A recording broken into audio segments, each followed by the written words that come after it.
আর কি কিছু বলার আছে আপনাদের? আমি শুনবো সবটাই, কিন্তু থানায় গিয়ে। চলুন, এবার যেতে হবে আপনাদের। এবার কি হবে? সব শেষ হয়ে গেল। মধুর ধুরন্ধর জানতাম, কিন্তু ও যে এতটা ধুরন্ধর আমি বুঝতে পারিনি। আমার জাস্ট মাথা কাজ করছে না। মধুবনী, মধুবনী, এটা তুমি কি করছো? দেখো, তুমি তো আমাকে কথা দিয়েছিলে যে স্বাক্ষর কোনো ক্ষতি না করে তুমি কাজগুলো করবে। তাহলে তাহলে এটা কেন করছো তুমি?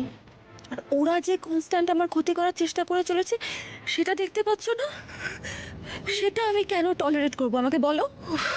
তুমি প্লিজ এটা হতে দিও না মধুবনী, এটা হতে দিও না। ওকে ফাইন, আমি আমার কথা রাখছি। আমি স্বাক্ষর এগেনস্টের সমস্ত অ্যালিগেশন তুলে নিচ্ছি,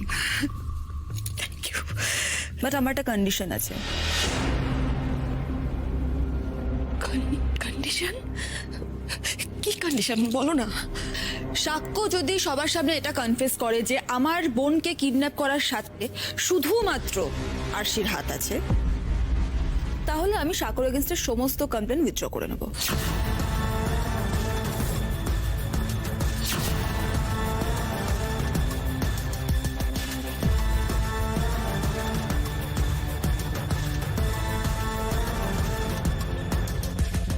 ইম্পসিবল, এটা আমি কিছুতেই করব না।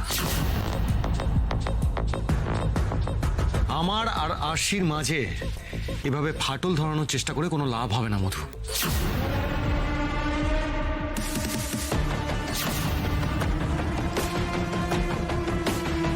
আর আমি তো বলেইছি, আরশি এখন শুধু আমার ম্যানেজার নয়, ও আমার সবচেয়ে ভালো বন্ধু।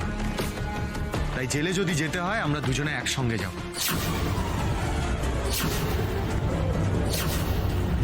এত দুঃসাক্ষ প্রেম একেবারে উথলে উঠছে না ম্যানেজার কাম বন্ধুর প্রতি? ফাইন, এই বন্ধুত্ব আগুনে পুড়ে ছাই না করা অব্দি আমি থামবো না। আপনি ভাববেন না এটা করে আপনি পার পেয়ে গেলেন মধুবনী ম্যাডাম। ফুল টাইমে স্কোর ড্র হলে খেলা কিন্তু সাডেন ডেথে গড়ায়।